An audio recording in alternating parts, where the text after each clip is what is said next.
গল্প মুটুসি। লেখনীতে রিতেশিনী মহাবিশ। পর্ব ২২। দুপুরের পরপরই সব গুছগাছ করে রেডি শুরু করলো আশা। দীর্ঘ ২ সপ্তাহে ন্যাওর শেষে স্বামীর ঘরে ফিরে যাচ্ছে। ৪ দিন আগে সাফওয়ান একটি নতুন পরিচিকা ঠিক করে নিয়ে এসেছিল। ২৫-২৬ বছরের একটা মেয়ে রাবায়া। এই কয়দিনে আশা যতটুকু বুঝল, মেয়েটা ভালোই চটপটে, বীরের সাথেও স্নেহপূর্ণ আচরণ করছে। যদিও নিশ্চিত নয় তার এই রূপের আড়ালে অন্য কোনো রূপ লুকিয়ে আছে কি না। তবে আশা করা যায় আগের মতো কিছু হবে না।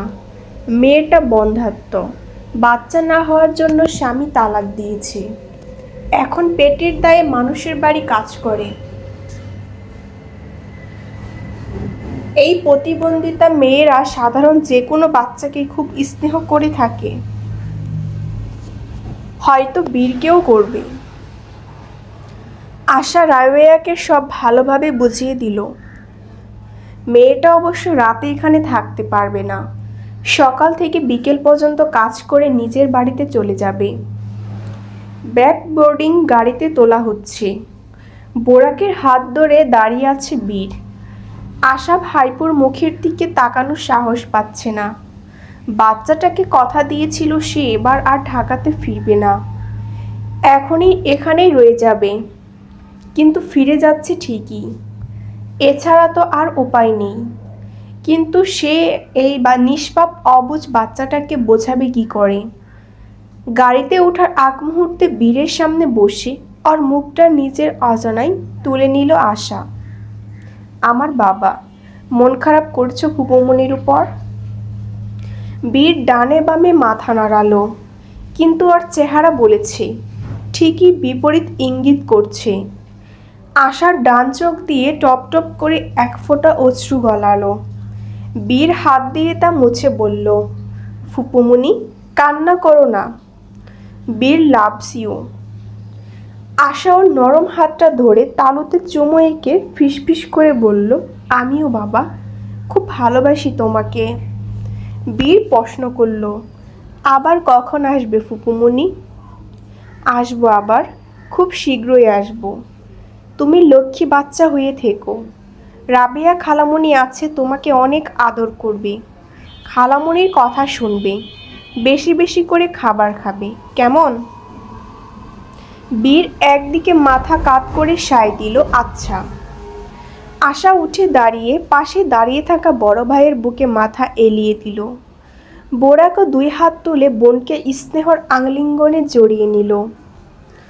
ভাইয়া, বিষয়টা একটু ভেবে দেখো, বীরের একাকিত্ব দূর করো, নিজেকেও এই চাপা কষ্ট থেকে বের করে আনো প্লিজ। বোরাক বোনের মাথায় হাত বুলিয়ে দিতে দিতে আশ্বস্ত করল বোনকে।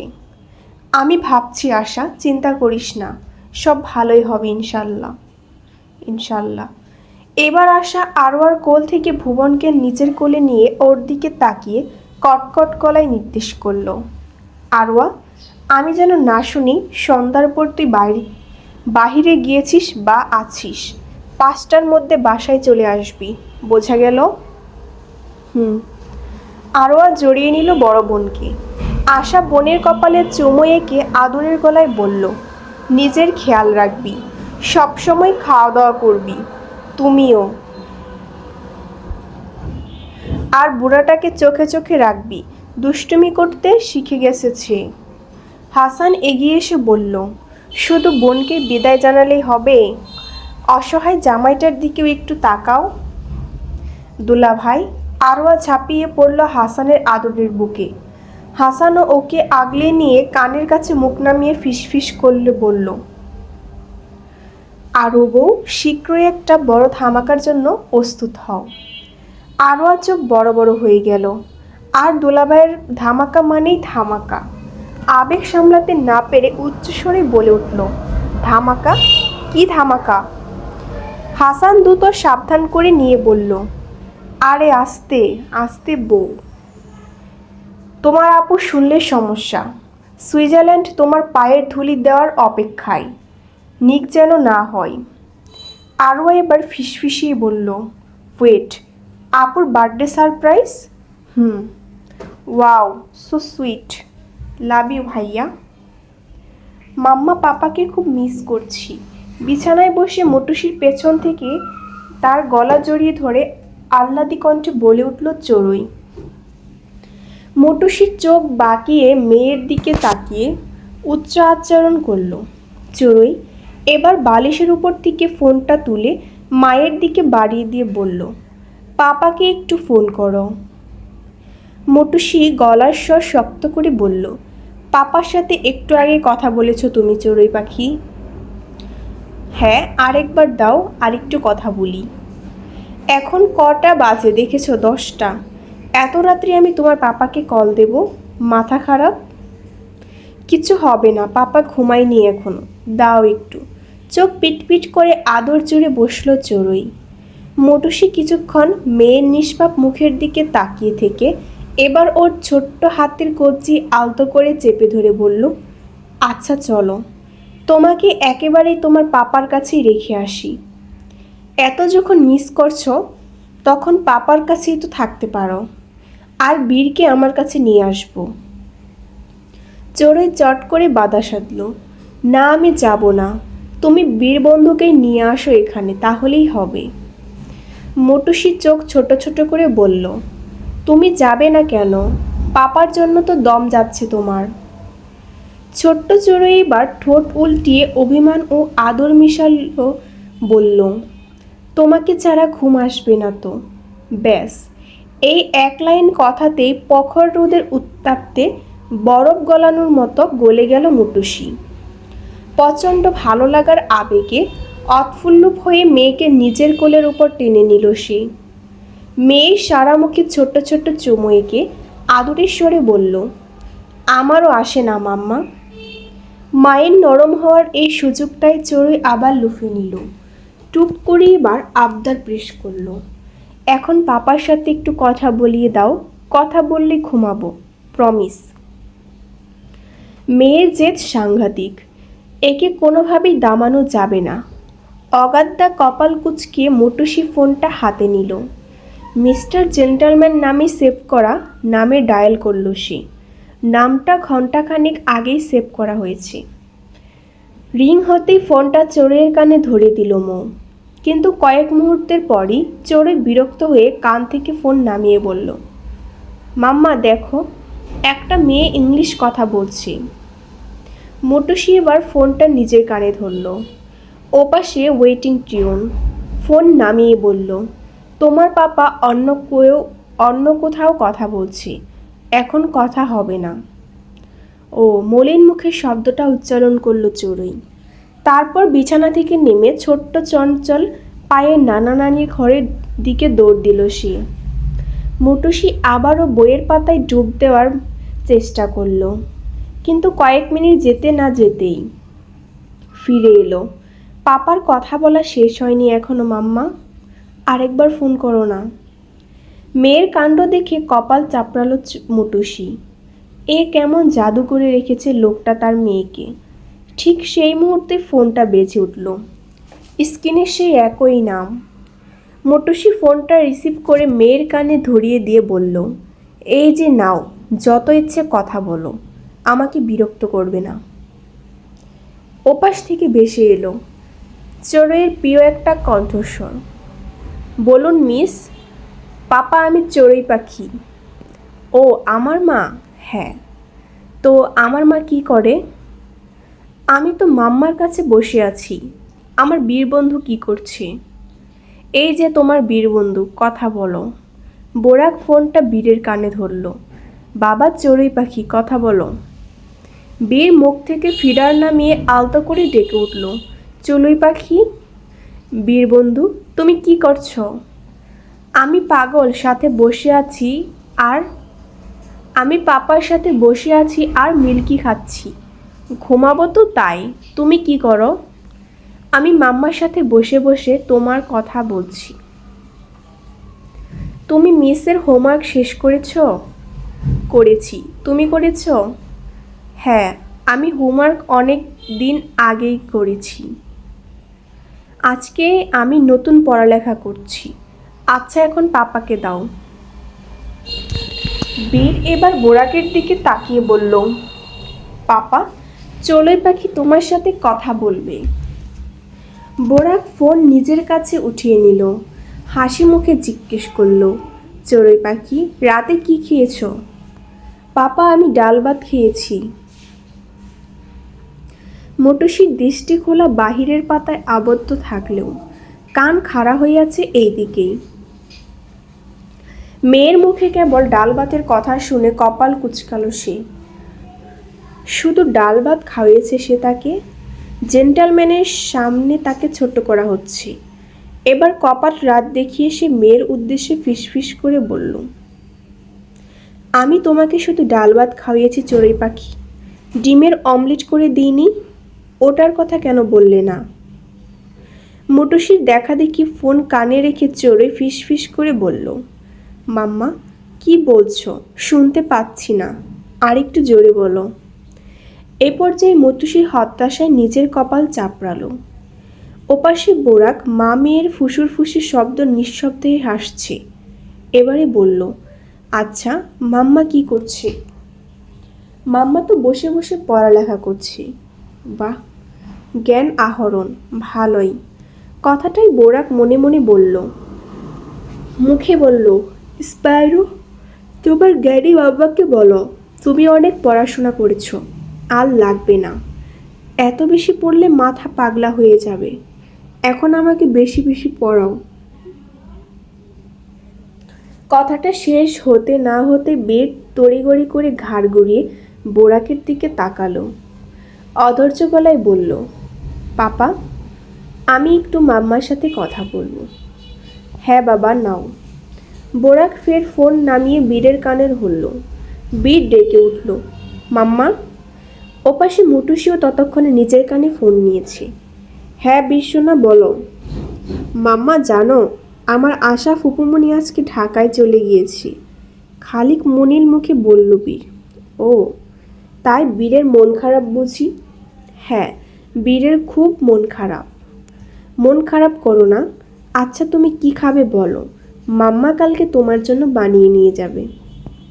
বীর বাবার মুখের দিকে তাকালো, কিছুক্ষণ সময় নিয়ে ভাবলো, ভেবে ভেবে এবার চট করে বলল, মাম্মা, আমি খিচুড়ি খাবো, ওই যে ওই দিনের খিচুড়ির মতো। Sunshine, do you want her as you real mamma? ঘুমন্ত বীরের তরফ থেকে কোনো উত্তর এসে না। বোরাক আবারও বলে উঠল, আমার যদি ভুল না হয় তুমি চাও, তবে এখন আমার কি করা উচিত কলিজা? Confirm decision, confess to her, but if she reject us. Borak চোখ বুজে স্মৃতিপটে ভেসে ওঠে দুইটা নিষ্পাপ ছোট্ট মুখ, একটা মোহনীয় রূপ। বোরাক তরিং করে চোখ মেলে দেয়। মোহনীয় রূপ, কিন্তু সে তো নারীদের ব্যবহারিক সৌন্দর্যকে ঘৃণা করে। একসময় যুবক বিছানো ছাড়ে, হেঁটে হেঁটে পৌঁছায় বারান্দায়, কাচের রেলিং ধরে তাকিয়ে থাকে শূন্যে। আজ এই নিস্তব্ধ প্রহরে চরমভাবে দ্বিধাগন্ত বোরাক শিকদার।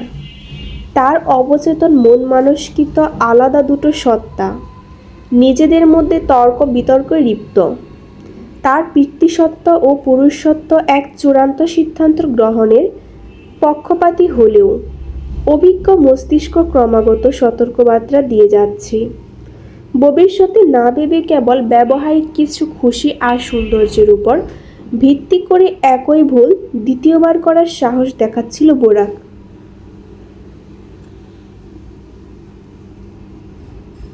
কি জানিস কতটুকু তাকে নিয়ে ভাবে? পরিচয় বা কতদিনের? হিতে যদি সব বিপরীত হয়? ভুলে যাস না, একবার ভুলের জন্য ক্ষমা, দ্বিতীয়বার ভুল হলে চরম। তবে তবে এক টুকরো আশায় আলো খুঁজে পেল সে যেন। সাথে সাথে অভিজ্ঞ মস্তিষ্ক জানান দিল, তবে রমণীকে তালিকার প্রথমে রাখা যায় নির্দ্বিধায়। বাকিটা নিশ্চয়ই তোকে বিস্তারিত খুলে বলতে হবে না। রহস্যময় হাসি ফুটে উঠল বোরাকের ঠোঁটে। মৃদু স্বরে বিড়বিড় করল সে, হবে না। শিকদার ম্যানশনে ব্রেকফাস্ট টেবিলে খাবার সার্ভ করছে এক পরিচালিকা বলল, ভাইজান, ডিপ ফ্রিজ লোড নিতেছে না, মাছ মাংস তো নষ্ট হয়ে যাবে। বোরাক ডাইনিং চেয়ারে বসে বীরের ফুড সাইডস করছিল, উত্তরে বলল, আচ্ছা, আমি মেকানিককে ফোন করে আসতে বলছি, আপনারা ফ্রিজটা খালি রাখুন। আচ্ছা। আরোয়া খেয়ে বেরিয়েছে? হ ভাইজান, খাইছে। ঠিক আছে। পরিচালিকা খাবার সাজিয়ে দিয়ে ফের রান্নাঘরে চলে গেল। রাবিয়া সিকের সামনে দাঁড়িয়ে নোংরা থালা বাসন পরিষ্কার করছিল। সহকর্মীকে দেখে নিচু স্বরে বলল, দুপুরে কি রাঁধতাম? ভাইজানকে জিগাইলা না? লাভ নাই, ভাইজান এসব বিষয় নাক গলায় না। আমাগরি কইব যা ইচ্ছা রান্ধেন, খালি আশা আফামনি আইলে হের ইচ্ছামতো রান্নাবাড়ি হয়। এছাড়া সবসময় আমাগো হাতেই, বুঝলে? সারাদিন কেউ দেখবার কইবার নাই। রাবায়া হাতের কাজ অব্যাহত রেখে কিছুটা অন্যমনস্ক ভঙ্গিতে বলল, বাড়ির কর্ত্রী না থাকলে এমনই হয়। এত বড় বাড়ি, সংসার, কিন্তু দেখে রাখবার মতো কেউই নাই। আচ্ছা, ভাইজানের বউ কি মইরা গেছে? না, পরকিয়া করে প্রেমিকের লগে পালাইয়া গেছে। বীর আব্বাজানের বয়স তখন 4 মাস চলে। হায় হায়, এত চুরি সাওয়াল রাইখা গেছে গা, তার উপরে এমন আলতালার স্বামী সংসার। সুখে খাইতে বেটিরে ভূতে কিলাইছে। ঠিক দুপুরের পরপরই এই সময়টা শোরুমে তেমন কোনো কাস্টমারের আনাগোনা থাকে না। যেমন আপাতত শোরুমে পুরো ফাঁকা। ম্যানেজার খলিল মিয়া তার ডেস্কের আরামদায়ক চেয়ারে মাথা নাগিয়ে চোখ বুজছেন। রিমো আর মটুসি ভেতরের দিকে পাশাপাশি দুটো চেয়ারে বসে আছে। দুইজনের হাতেই ফোন। রিমো টেনে টেনে রিলস ভিডিও দেখে সময় পার করছে। অন্যদিকে মটুসির স্ক্রিনে সবসময়ের মতো ইংরেজি কিছু প্রশ্ন ভাসছে। সেগুলোই মনোযোগ সহকারে চোখ বুলিয়ে যাচ্ছে সে। সম্প্রতি তার সাবজেক্টের নিবন্ধন ভাইবার ডেট দেওয়া হয়েছে। ফোনে ফানি কিছু একটা দেখে রিমো হাসতে হাসতে মটুসির দিকে তাকালো। কিন্তু মটুসিকে ফোনের স্ক্রিনে পুরোপুরি মগ্ন দেখে রিমো আর মাথাটা একটু এগিয়ে এনে স্ক্রিনে উকি দিল। মটুসিকে পড়তে দেখে ভুরু কুঁচকে বলল সে, এত পড়ে কি করবে মৌ? দিন শেষে তো টাকা ছাড়া এই দেশে চাকরি পাওয়া অসম্ভব। তাই পড়াশোনায় মাথা না খাটিয়ে ওই মাথাটা কার্যকর কোনো জায়গায় খাটাও। মটুসি এবার শান্তভাবে মাথা তুলে রিমোর দিকে তাকালো। কিছুটা কৌতূহল নিয়ে জিজ্ঞেস করলো, যেমন? রিমো একটা হাই তুলে বলল, বিজনেস। ব্যবসার মাথায় খাটাও, দেখবে 2 দিনেই বড়লোক হয়ে যাচ্ছ। মটুসি মৃদু হেসে বলল, বিজনেস করতে গেলেও তো পুঁজি লাগবে, তাই না? রিমো 2 হাত ছড়িয়ে আড়মোচা ভেঙে একটা দীর্ঘশ্বাস ফেলল। তারপর নীরব কণ্ঠে বলল, তাও ঠিক।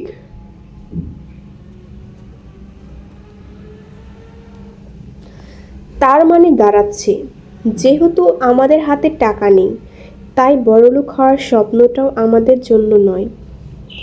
কথাটা বলতেই দুইজনে একে অপরের দিকে তাকিয়ে ফিক করে হেসে দিল। তখনই ম্যানেজার খলিল মিয়া সেখানে এসে রুক্ষ গলায় তাদেরকে ধমক উঠলেন, দেখো, কাজ ফেলে বসে হাসাহাসি খুঁজতেছে এখানে। বলছি কাস্টমার এসেছে, সে খেয়াল আছে কোনো? রিমো আর মটুসি দুইজনের সাথে সাথে হাসি থামিয়ে দ্রুত চেয়ার উঠে দাঁড়ালো। কিছুটা অপ্রস্তুত হয়ে 2 পা এগিয়ে গেল রিমো। কিন্তু মটুসি খলিল মিয়ার পেছনে এক পরিচিত মুখ দেখে সেখানেই স্থির হয়ে রইল। না, সে ভুল দেখছে না। তার সামনেই দাঁড়িয়ে আছে বোরাক শিকদার। একদৃষ্টিতে তার দিকেই তাকিয়ে আছে সে। চোখে মুখে বিষণ্ণয়, তবে তার চেয়েও বেশি অবিশ্বাস যে কোনো কল্পনার বাহিরে থাকা কোনো দৃশ্য দেখছে। কিছু সময় রমণীর চোখে স্থির রেখে এবার দৃষ্টি নামিয়ে আনলো তার পরনের টি শার্টটির উপর। সিঙ্গার কোম্পানির লোগো সংবলিত নীল কলমলা রঙের মিশালের একটা টি শার্ট, গলায় ঝুলানো শিফনের ওড়নাটা, দুই প্রান্তের মাঝে তার পরিচিত কাঠ নির্বিঘ্নে ঝুলে আছে। সেখানে বড় অক্ষরে লেখা sales purchase of singer group. Borak লেখাটার দিকে গভীর দৃষ্টিতেই চেয়ে রইল, যেন বিষয়টির সঙ্গে নিজের জানাশোনা রমণীকে মেলাতে পারছে না সে। ম্যানেজার খলিল সাহেবের তীক্ষ্ণ কণ্ঠস্বর মুটুসির গোড় ভাঙল। তিনি আবারও মেয়েটার ওপর খুকরিয়ে উঠলেন, তুমি আবার মূর্তির মতো দাঁড়িয়ে রইলে কেন? স্যার ফ্রিজ দেখতে এসেছেন, ওনাকে আমাদের লেটেস্ট কালেকশনগুলো দেখাও। যাও। মুটুসি বোরাকের এক পা এগিয়ে গেল। খুব সাবধানে নিজের অস্বস্তিটুকু আড়াল করে মাথাটা সামান্য নুইয়ে বলল, আমার সাথে আসুন প্লিজ। এরপর কোনো দিক না তাকিয়ে ডিসপ্লে করে রাখা ফ্রিজ কাউন্টারের দিকে এসে চলল। নির্বিকায় বোরাক এবার তার পিছু পিছু এগিয়ে গেল। মুটুসির পেশাদার ভঙ্গিতে একের পর এক মডেলের সামনে গিয়ে দাঁড়াচ্ছে। প্রতিটা ফ্রিজেরই কুলিং সিস্টেম অ্যান্ড ওয়ারেন্টি সুবিধাগুলো একজন সেলসম্যানের মতোই গুছিয়ে বর্ণনা করছে। পেশাদারিত্বের আড়ালে ব্যক্তিগত আবেগ বা জর্জতা কোথাও নেই। অথচ বোরাকের মনোরূপ ফ্রিজের দিকে নয়, বরং রমণীর দিকেই। এক দৃষ্টিতেই রমণীর এই নতুন রূপ দেখছে, অথচ মৌ একেবারের জন্যই বোরাকের দিকে তাকাচ্ছে না, ভুল করেও না। বোরাকের সাথে আসা তার ম্যানেজার রাকিব সাহেব 200 লিটারের একটা ফ্রিজ দেখিয়ে বলল, স্যার, আমার মনে হয় এটা ভালো হবে। গত কুরবানিতে আমি নিজেও একটা নিয়ে গিয়েছি, খুব ভালো সার্ভিস দিচ্ছে। স্পেসটাও বড়, শুধু আমারটা কালারটা একটু আলাদা ছিল। মুটুসি এবার মৃদু হেসে বলল, এই কালারটা কোম্পানির সম্প্রতি নতুন লঞ্চ করেছে। এটা 100 কালারের অথেন্টিক একটা শেড, অ্যাশ কালারের একটা অথেন্টিক একটা শেড। আপনারা নির্দ্বিধায় এটা চুজ করতে পারেন। শোরুমে বর্তমানে এটা সবচেয়ে প্রিমিয়াম লুকের ফ্রিজ। বোরাক এবারে মুখ খুলল, আচ্ছা তাহলে এটাই কনফার্ম। তারপর তার ম্যানেজারের উদ্দেশ্যে বলল, রাকিব সাহেব, আপনি বিলটা পেমেন্ট করে ফ্রিজটা বাসায় পাঠিয়ে দেওয়ার ব্যবস্থা করুন। আমি আর এদিকে সময় দিতে পারছি না। রাকিব সাহেব আশ্বস্ত করে বোরাককে বললেন, ওকে স্যার, চিন্তা করবেন না, আমি সব সামলে নেব। বোরাক প্রস্থান করার আগে আবারও মৌয়ের দিকে তাকালো, যে কিনা ফ্রিজের সাথে লেগে মেঝের দিকে তাকিয়ে আছে। গল্প মুটুসি, লেখনীতে রিতেশিনী মহাবেশ, পর্ব 23। ধরণী থেকে সূর্যমামা বিদায় নিয়েছে অনেক আগেই। অন্ধকার নামার সাথে সাথে ব্যস্ত শহরের অলিগলি দিয়ে রাজপথের হেডলাইটে হলদে আলোর মিছিল শুরু হয়েছে। সূর্য নিজে সুখ লুকানোর শহরেও ক্লান্তি যেন বাড়তেছেই। কর্মজীবী মানুষগুলোর ঘরে ফেরার তাড়া। আবার রাস্তার মোড়ে চায়ের দোকানে আড্ডা এখনো প্রাণোচ্ছন্ন। শীতের এই সন্ধ্যায় এক কাপ চায়ের সাথে আলাপ পরিচালিতার না মাতলে যেন কারোরই হয় না। বিকেলের পর থেকে শোরুমের কাস্টমারের বেশ ভিড় ছিল। তাই প্রতিদিন সন্ধ্যা 6টার মধ্যেই মুটুসির ডিউটি শেষ হলেও আজ কাস্টমার সামলাতে সামলাতে ঘড়ির কাঁটা 6:30 পেরিয়ে গেল। রানিং কাস্টমারদের তো আর মাঝপথে ছেড়ে আসা যায় না। একরাশ ক্লান্তি নিয়ে অবশেষে সব গুছিয়ে শোরুম থেকে বেরিয়ে এলো রিমু আর মুটুসি। বাহিরে ঠান্ডা পড়েছে বেশ, হু হু করে বাতাস বইছে। পরনের কর্নি গানটা আর একটু ভালোভাবে টেনে বোতাম লাগিয়ে নিল মুটুসি। রিমু চৌরাস্তার মোড় পর্যন্ত মুটুসির বাইকে করেই যাবে। তারপর তাদের বাড়ির রাস্তা দুই দিকে ভাগ হয়ে গেছে। অবশ্য সেই মোড় থেকে অটোতে করে 5 টাকা ভাড়াতে রিমুর বাড়ি পৌঁছে যাওয়া যায়। এদিকে মুটুসিকে বেড়াতে দেখে সামনের দোকানটায় অন্ধকার কোণ থেকে আলিফ তার হাতে জ্বলন্ত সিগারেটটা ফেলে দ্রুত পায়ে এগিয়ে আসতে লাগলো। ডেকে বলল, মৌ। গ্যারেজের দিকে পা বাড়িয়েছিল মুটুসি আর রিমু। এই পর্যায় থেকে থামে। ডানে তাকাতে পরিচিত মুখ আলিফের দেখা পেল মুটুসি। আলিফ ততক্ষণে তাদের সামনে এসে দাঁড়ালো। আলিফকে এই সময় এখানে দেখে মো কুচকালো। তুই? হ্যাঁ। চল সামনে চায়ের দোকানটাতে বসি। না, এমনিতেও আজকে অনেক রাত হয়ে গেছে। আরে সময় লাগবে না, চল, গুরুত্বপূর্ণ কথা আছে, চা খেতে খেতে বলি। মটুসি আর না করলো না। এখন এক কাপ গরম চা পেলে সত্যিই ভালো হতো। চায়ের ওসিলাতে রাজি হলো সে। রিমোর দিকে তাকিয়ে বলল, রিমু চলো আর এক কাপ চা খেয়ে আসি। রিমু রাজি হওয়ার আগে একবার চোখ তুলে তাকালো আরিফের দিকে। তারপর চোখে মুখে বিরক্ত স্পষ্ট। নিশ্চয়ই সে চাচ্ছে না রিমু তাদের সাথে থাকুক। একান্তই কথা বলবে হয়তো। প্রাইভেসির কথা চিন্তা করে রিমু বলল, আজকে নামো, বাসায় ফিরতে হবে। আরে আমি বরং রিক্সা নিয়ে চলে যাই, তুমি এসো। তারপর আলিফ আর মটুসি রাস্তার উপরে টঙ্গের দোকানটার দিকে এগিয়ে গেল। চাওয়ালাকে চা অর্ডার দিয়ে গলা উঁচিয়ে জিজ্ঞেস করলো, মৌ, চায়ের সাথে কি অন্য কিছু নিবি? ফুচকাও আছে কিন্তু। না, শুধু চা, লাল চা। আলিফ এসে মৌয়ের পাশে টুলটায় বসে পড়ল। কিছুক্ষণ চুপ করে প্রসঙ্গ তুলল সে। মাস্টার্সে ভর্তি তো শুরু হয়ে গেল, কবে হচ্ছিস? হচ্ছি না। আলিফ অবাক হয়ে জবাব করল, হচ্ছিস না মানে? হচ্ছি না মানে হচ্ছি না, মাস্টার্সে ভর্তি হচ্ছি না। পড়াশোনা বাদ দিবি? বহুত পড়েছি জীবনে, এই এক মাস্টার্স না করলে কিছু আটকে থাকবে না। হুদাই টাকা আর সময়ের অপচয়। এই এক বছরই তো ব্যাপার, এতটুকুর জন্য একটা ডিগ্রি বাদ রাখবি? পরে এক সময় করে নিব, এখন তো কোনো কিছু আটকে থাকছে না। অনার্সের সার্টিফিকেট দিয়েই সব জায়গায় আবেদন করতে পারছি, তাহলে মাস্টার্স যে কোনো সময়ই করা যাবে। তাও ঠিক, তুই ভর্তি হলি না? হব। এরই মধ্যে চাওয়ালা মামা 2 কাপ লাল চা দিয়ে গেল। আলিফ কাপ হাতে নিয়ে কিছুক্ষণ সেদিকেই তাকিয়ে আড়ষ্টকলায় বলে উঠল, মৌ, বিষয়টা আরেকবার ভেবে দেখ। এদিকে তখনই মটুসি গরম কাপে চুমুক বসাতে গিয়ে চোখ মুখ কুচকে গেল। জিহ্বাটা মনে হয় পুড়ে গেল। মুখ দিয়ে বেরিয়ে আর্তনাদ বেরিয়ে এলো। কি হলো মৌ, ছ্যাঁকা লাগছে? রীতিমতো অস্থির হয়ে পড়ল আরিফ। আস্তে খাবি তো নাকি? পানি দেব? না, ঠিক আছে, বস। আলিফ ফের বসল। মটুসি ভুরু কুচকিয়ে তার দিকেই তাকিয়ে শান্ত গলায় বলল, কি যেন বলছিলি? আলিফ মাথা নুইয়ে কাপের দিকে তাকিয়ে দীর্ঘশ্বাস ফেলল।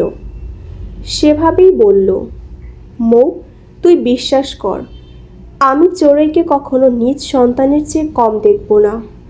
আমাকে একটা সুযোগ দেওয়া যায় না? আন্টির নাম্বারটা দে, কথা বলে তোর বাপ হওয়ার ব্যবস্থা করে দিচ্ছি। এতেই যখন বাপ হওয়ার শখ। মৌ, মজা নিবি না, আমি সিরিয়াস। আমিও সিরিয়াস। বুঝতে পারছি তোর কিসের প্রয়োজন। লজ্জা নেই, বয়সটা এমনই, এই বয়সে তো বিয়েই আসল মজা। তাহলে রাজি হয়ে যা, আমার তো কোনো সমস্যা নেই। মটুসি এবার ধৈর্য ধরে রাখতে পারল না, খোলস থেকে বেরিয়ে নিজের চেরোচেনা লুপে চলে এলো। এই স্যামরা, এই কি করছিস তুই? মাসে কয় টাকা কামাস? আমার মাইয়া পালতে খরচ কেমন জানোস? আমার মাইয়ার স্কুলে বেতন তোর পকেটের খরচের ডাবল। তার উপর পোশাক, জুতা, খাওয়া, খেলনা, চুলের প্রসাদিনী, চামড়ার প্রসাদিনী, আমি হিমশিম খেয়ে যাচ্ছি। আর সে এসেছে। হঠাৎ করে থামল মটুসি। হুট করেই কিছু মনে হলো যেন। তুই না গত মাসে আমার থেকে 500 টাকা ধার নিয়েছিলিস? টাকা দে আমার। এই টাকা দে। আমার থেকে ধার না নিলে নিজে একটা মাসও যাস না, আর সে আসছে আমার দায়িত্ব কাঁধে নিতে। আলিফ মাথা নুইয়ে বসে আছে। কথা তো ভুল বলিনি মৌ, কিন্তু এত ভারী বাস্তবতা কি আর প্রেমিক মন মানে? মোটুসি তাচ্ছিল্যর সাথে হেসে নিজের মতো করেই বললেই চলেছে, আমি মাসে এত টাকা কামাইয়া সব সামলাতে হিমশিম খাওয়ার জোগাড়, আর তুই ভাবু ঘুরে দিন পার করে সেই দায়িত্ব নেবার জন্য উঠে পড়ে লাগছিস। এত সাহস কই থেকে আসে তোর? মৌ, তুই শুধু খরচের টাকা এসবই দেখছিস, আর আমার ভালোবাসা? দেখ আলিফ, জীবনে বহুত কষ্ট করেছি, একবার না বারবার ধ্বংসের দ্বার প্রাপ্ত থেকে ঘুরিয়ে এসেছি। এই ছোট্ট জীবনে বহুত অভিজ্ঞতা আছে, সাথে এটাই জানাই দিয়ে গেছে মানুষ মুখে মুখে যত যাই বলুক ভালোবাসা সুখের হাতিয়ার, কিন্তু প্রকৃতপক্ষে সুখের মূল হাতিয়ার আর্থিক সচ্ছলতা। মানে টাকা ভাই, টাকা। টাকা না থাকলে ভালোবাসা জানালা দিয়ে পালায়। আর সব কথার এক কথা, তোর প্রতি আমার সেরকম কোনো ফিলিংস নাই, তরে যদি নাই কোনো দিন তেমন নজরে। আমার চোখে তুই এখন সে অনার্স ফার্স্ট ইয়ারে পড়ুয়া তরুণ আলিফ, যার এখানে দাড়ি গোফটা উঠেনি ঠিক মতো। নীরবতা ভেঙে চায়ের চুমুক দিয়ে মুটুসি আবার বলল, এখন বিয়ে করলে একটা বেটা মানুষেরই করব। চাকরি বাকরি করা বেটা মানুষ। মাথায় চুল না থাকলেও সমস্যা নেই, পকেটে টাকা আর মনে একটুখানি সম্মান ভালোবাসা থাকলেই হবে। চাকরি কি আমি করব না মো? এখন বেকার, তাই বলে সারা জীবন এভাবেই থাকবো? মাত্রই তো অনার্স শেষ হলো, একটু তো সময় দিবি। একটা ভালো চাকরির প্রিপারেশন নিতে গেলে তো কাজে লাগতে পারছি না। অবশ্যই করবি, ভালো চাকরি করবি, সুন্দরী মেয়ে বিয়ে করবি, 2-4টা ছানাপোনা ডাউনলোড করবি। জাস্ট ভাব, সামনে তোর জন্য কত সুন্দর একটা জীবনের অপেক্ষা করছি। তুই কেন হুদাই এই বুড়ির পিছনে পড়ে থাকবি? আমার চোখে তুই পৃথিবীর সবচেয়ে সুন্দরী নারী। সুন্দরী? মহিলার কাতারে পড়ে গেছি, কিন্তু তুই বিয়ে করবি 9-10-এর পড়ুয়া মেয়ে। তোর কথায় উঠবে বসবে, বিয়ের পর চুটিয়ে প্রেম করবি। বাসায় ফেরার সময় একগোছা কাচের চুড়ি আর একটা গোলাপ নিয়ে এসে বউয়ের হাতে তুলে দিবি। দেখবি তোর বাচ্চা বউ খুশিতে ডগমগ। তোর পা থেকে জুতা স্বয়ং খুলে দিবে। মানে অল্প খরচেই আনলিমিটেড, আর কেবল সুখেরই। জীবন তো কেবল শুরু তোর ভাই। আর তোর? আমার তো একই বয়সের। মোটুসি ঘাড় ঘুরিয়ে সামনে আধো অন্ধকার রাস্তার দিকে তাকালো, মৃদু হেসে বলল, মেয়েদের জীবন একটু আগেই শুরু হয়, তাই হয়তো ঝড়ের পরে ও আগে। আবারও নীরবতা। আমার বেতনের অর্ধেকটা চড়ুইয়ের স্কুলে দিতেই চলে যায়, তার উপর যাবতীয় এটা ওটা খরচ তো আছেই। দিন দিন খরচ বাড়ছে, সামনে কিভাবে সব সামলাবো বুঝতে পারছি না। চিন্তিত মাতৃত্ব বোধ থেকেই আনমনে কথাগুলো বলল মৌ। কিন্তু আলিফ উল্টোটা বুঝে চট করে বলল, মেয়েকে যখন এতই বোঝা মনে হচ্ছে, তাহলে ওর বাপের কাছে দিয়াই, তাহলেই তো আর কোনো সমস্যা থাকছে না, তাই না? মুটুসি কিছুক্ষণ অদ্ভুত স্থির দৃষ্টিতে তাকিয়ে রইল আরিফের দিকে, তারপর হঠাৎ বা হাতের 5 আঙ্গুল উঁচিয়ে থাপ্পড় ইশারা করে রক্ষ গলায় বলল, এই হাতের থাপড়া খেয়ে সুন্দর চ্যাপাটা ব্যাকা করতে মন না চাইলে স্টপ যা। আমার মেয়ে আমার বোঝা শালা। চাইতাছস কেন মৌ? তোর কথাতেই তো এমন প্রকাশ পাচ্ছে। এর জন্য তুই একটা নাদান অপরিপাক্য, আমার মাইয়ার বাপ হওয়ার অযোগ্য। এবার বুঝলি তোকে রিজেক্ট করার কারণ? বিচলিত হয়ে আলিফ, এভাবে বলিস না প্লিজ, আমি তো তোর কথার পরিপ্রেক্ষিতেই এমনই বললাম। মুটুসির কোলের উপর থেকে টোট ব্যাগটা ঘাড়ে তুলে উঠবার প্রস্তুতি নিল। উঠতে হবে আমাকে, দেরি হয়ে যাচ্ছে। মৌ, তুই কি তোর সিদ্ধান্তে আরই থাকবি? 100%। আমি যদি এখন ভালো একটা চাকরি পেয়ে যাই তাও? তাও। আলিফের মনিলতা উপেক্ষা করে উঠে দাঁড়ালো মটুসি। যাওয়ার আগে এবার শেষ নরম সুরে বলল, আমার কথায় মন খারাপ করিস না। তুই জানিস আমি একটু মুখের উপরই কথা বলে দেই। যাই হোক, তোর বর্তমান অবস্থাতে তোকে অবজ্ঞা করছি না। ভালো স্টুডেন্ট তুই, অনেক দূর এগিয়ে যাবি। জীবন তো কেবল শুরু তোর। অযথা মিছে মরিচাকার পেছনে না ছুটে ফোকাস কর তাতে। বিয়ে করবি, একসময় সন্তান আসবে ঘরে, নিজের সন্তান। তখন দেখবি পৃথিবীর সব মায়া তুচ্ছ কার কাছে। আজ ছোট ছোট কিছু সুখের হাতছড়ি বড় বড় সুখগুলো মিস করা যাবে না। আসি, ভালো করে পড়। আলিফ এবার পকেট থেকে দুটো চকলেট এগিয়ে দিয়ে বলল, চড়ুই পাখিকে দিস। মটুসি হাতে নিল সেগুলো, কিছু না বলে, কোনো পিছুটান না রেখে অন্ধকার রাস্তা ধরে নিজ গন্তব্যের দিকে একে হাঁটা চলল সে। পেছনে পড়ে রইল আরিফ, বাস্তবতার কাছে হেরে যাওয়ার এক প্রেমিক পুরুষ। গ্যারেজ থেকে বাইকটা বের করে তা স্টার্ট দিল মটুসি। ইঞ্জিনের মৃদু গর্জনে রাতের স্তব্ধতা খানিকটা কেঁপে উঠল। কুয়াশায় পাতলা চাদর ভেদ করে বাইকের হেডলাইটের আলো সামনে অন্ধকার রাস্তাটাকে চিরে এগিয়ে চলল। গন্তব্য তার এখন কেবল একটা বাড়িতেই নয়, তার পিছু টান, নারীর টান আর তার চড়ুই পাখি। চলতি পথে অবচেতন মনে একবার ভাবল সে, আলিফকে জীবনসঙ্গী হিসেবে পেলে মন্দ হতো না। তারা হয়তো একটা টোনাটুনি ছোট্ট সংসার পাততে পারত, কিন্তু সেই ছোট্ট পরিসরের সংসারে চড়ুইয়ের জায়গা হয়তো নিশ্চিত হতো না। একজন জীবনসঙ্গী হিসেবে আলিফ হয়তো ভালোই হতো, কিন্তু বাবা হিসেবে সে চোরের জন্য যথেষ্ট কি না।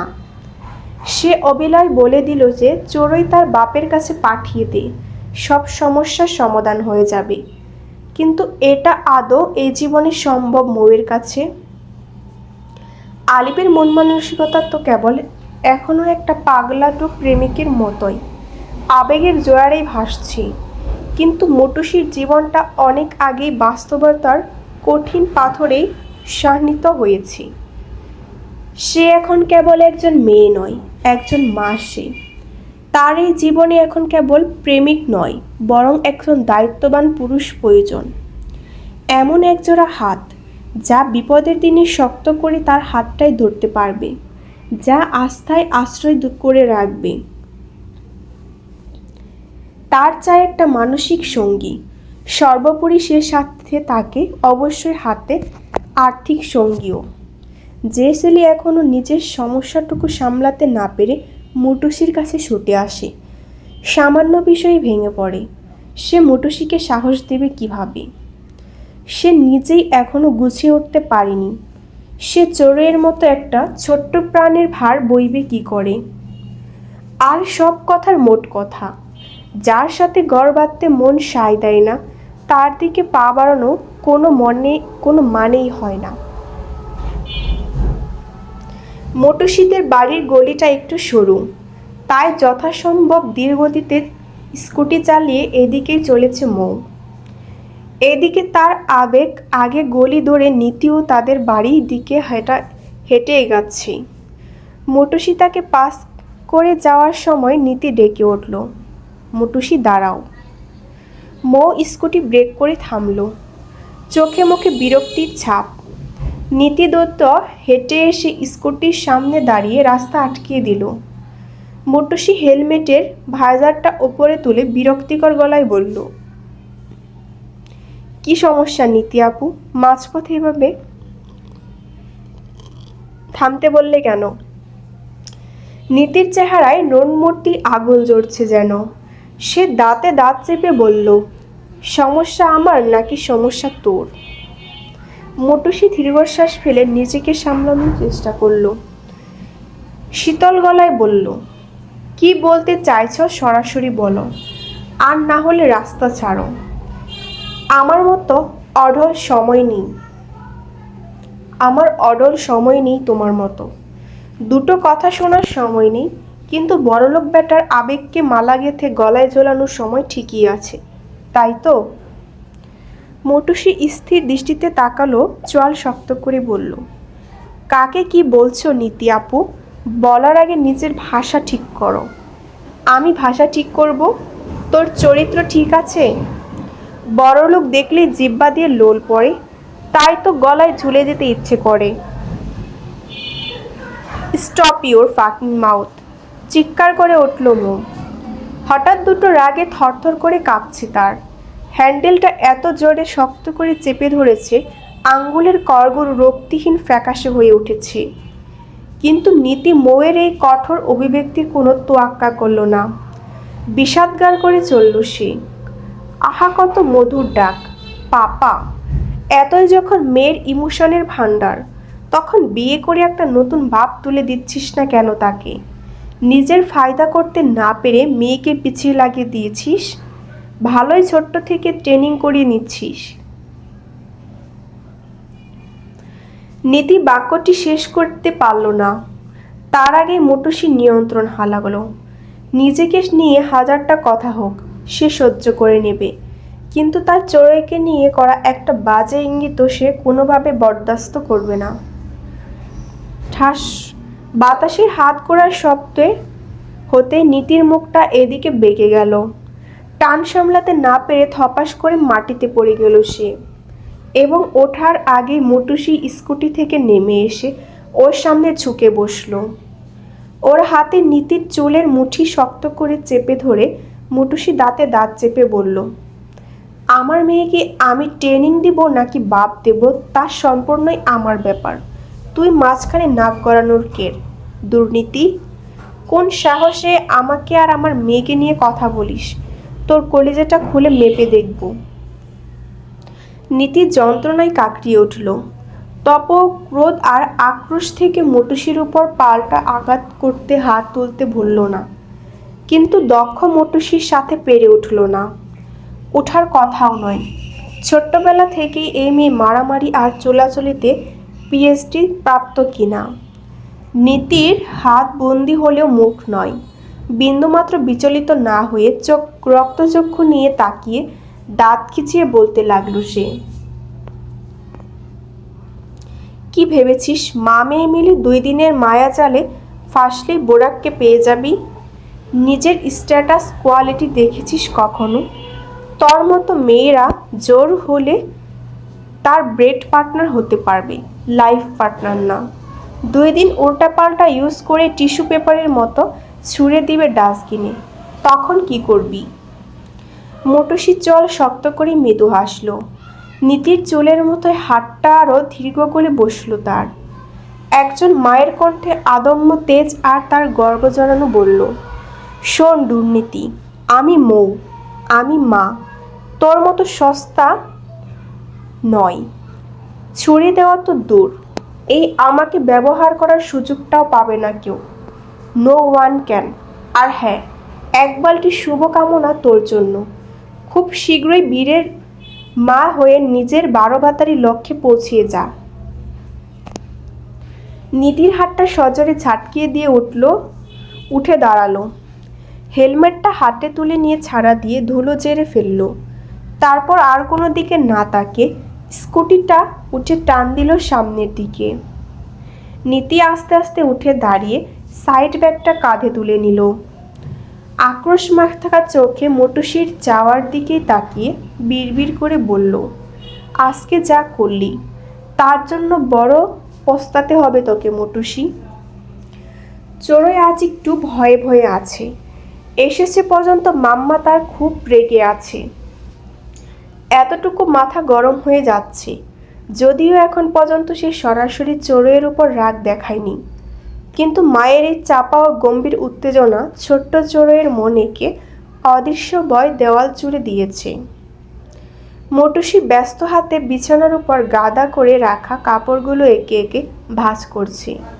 মুখটা ফ্যাকাশে, চোখের কোণে জমা ক্লান্তি ও অশান্তির ছাপ স্পষ্ট। চোরই এতক্ষণ নানা নানির ঘরে ছিল। সেখান থেকে দৌড়ে এসে দরজায় দাঁড়িয়ে মায়ের ভাবসাব পর্যবেক্ষণ করে নিল। এরপর গুটিসুটি পায়ে এগিয়ে টেবিলের উপর থেকে মায়ের ফোনটা নিয়ে ওর সামনে গিয়ে দাঁড়ালো। মৃদু স্বরে বলল, মাম্মা একটু পাপাকে কল দিবে, কথা বলি। মটুসি কাগজ ভাঁজ করতে করতে নীলগিপ্ত গলায় বলল, চড়ুই পাখি, কাজ করছি আমি, বিরক্ত করো না, সরো। চড়ুই এবার হাতের ফোনটা মায়ের দিকে বাড়িয়ে দিয়ে বলল, আচ্ছা, আগে একটু পাপাকে কল দিয়ে দাও। মটুসির ধৈর্যের বাঁধ ভাঙল যেন। হাত থেকে অর্ধেক ভাঁজ করা কাপড়টা বিছানায় ছুঁড়ে ফেলে সে খপ করে মেয়ের দুই বাহু আলতো করে চেপে ধরল। তারপর যেন কোনো অদম্যের মতো চিৎকার করে বলে উঠল, এই কে তোমার পাপা? কে? ওই লোক তোমাকে জন্ম দিয়েছে নাকি তোমার ডায়পার চেঞ্জ করেছে কোনো দিন? এই কালকে কোণ থেকে এক অজানা কেউ উড়ে এসে বসেছে তোমার জীবনে, তাও মাত্র 2 দিনের জন্য। তারপর ঠিকই হারিয়ে যাবে, তার টিকিটটাও খুঁজে পাবে না তুমি। একটা অতিথি পাখির জন্য এত দরদ কেন তোমার? এত আবেগ কোথা থেকে পাও? সম্পর্ক কি বোঝো না তুমি? আমাকে কেন এত পোড়াচ্ছ? মটুসির চিৎকারে পাশের ঘর থেকে লালবানু বেগম হতদন্ত হয়ে এলেন। মেয়ের হাত থেকে নাতিকে ছাড়িয়ে নিয়ে ধমক দিয়ে উঠলেন, ভদ্রমহিলা, মৌ, কি হইতেছে এখানে? পাগল হইলি? এইটুকু একটা বাচ্চার লগে এমন কেউ করে? এমন করে কেউ কথা কয়? এরপর ফুপিয়ে উঠে চড়ুইকে জড়িয়ে ধরে আদর লাগালেন বুবুয়া। মার, নানা ভাই, আর কিচ্ছু হয় নাই। ছোট্ট চড়ুই মায়ের জটিল কথাগুলো আগামাথা কিছুই বুঝতে পারল না। সে শুধু বুঝল মাম্মা অনেক উঁচু গলায় তাকে বকা দিয়েছে। এই অভাবনীয় ধমকে ডুকরে কেঁদে উঠল সে। আস্তে আস্তে কান্নার শব্দ আরও উচ্চতর হয়ে উঠল। নানিমণিকে জড়িয়ে ধরে কাদা স্বরেই অভিযোগ জানালো, নানিমণি, মাম্মা বকা দিয়েছে। লালবানু বেগম চোরের পিঠে হাত বুলিয়ে আদুরে গলায় সান্ত্বনা দিয়ে বললেন, আমি দিছি নানুমণি, আম্মারে বকা দিছি, আরও বকমু, তুমি কান্দো না পাখি আমার। মুটুসি অসহায় দৃষ্টিতে মেয়ের দিকে তাকিয়ে আছে। এবার কপাল চেপে ধপ করে বিছানার উপর বসে পড়ল। কিছুক্ষণ একইভাবে বসে থাকার পরে উঠে মেয়ের কাছে চলে এলেন। চড়ুই সোফায় লালবানু বেগমের কোলে বসেছিল। উচ্চ শব্দে কান্নাটা যদিও থেমেছে, কিন্তু থেকে থেকে ফুপিয়ে উঠছে। মৌ মায়ের কাছ থেকে মেয়েকে নিজের কাছে টেনে নিয়ে নিজের ওড়না দিয়ে চোখ মুখ নাকের পানি মুছে দিল। এরপর বুকে জড়িয়ে নিয়ে আদরে গলায় বলতে লাগলো, মা আমার, আমার কিউটি পাই লক্ষ্মীটি, আমার সোনা বাচ্চা, আমার আম্মা যান। চড়ুই চোখ ডালে অভিমানী গলায় বলল, আমি তোমার মা হব না, আমাকে বকা দিয়েছো তুমি। মাম্মা সরি, খুব সরি, আর বকা দিব না, একটুও না। মাম্মা আর চড়ুই পাখিকে কত ভালোবাসে, এসো ঘুমাবো আমরা। মৌ চড়ুইকে কোলে নিয়ে বিছানায় চলে গেল। শরীর থেকে ওড়না সোয়েটার সব খুলে রেখে মেয়েকে বুকে জড়িয়ে শক্ত করে জড়িয়ে শুয়ে পড়ল। ঘুমাও কলিজা। চড়ুই এবার বাধ্য মেয়ের মতো তার সবচেয়ে প্রিয় বুকটাকে আরামে মুখ গুজিয়ে চোখ বুজে নিল।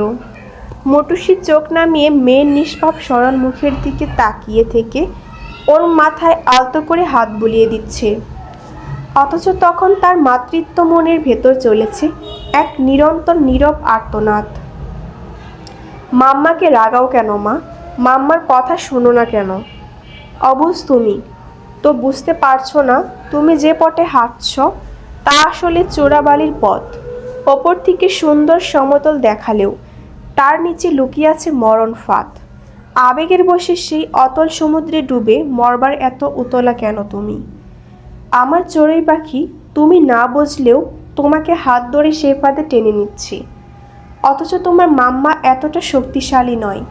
একবার পা পিছলিয়ে গেলে তোমাকে নিয়ে ভেসে ভেসে কিনারায় ফিরে আসার সাধ্য আমার নেই।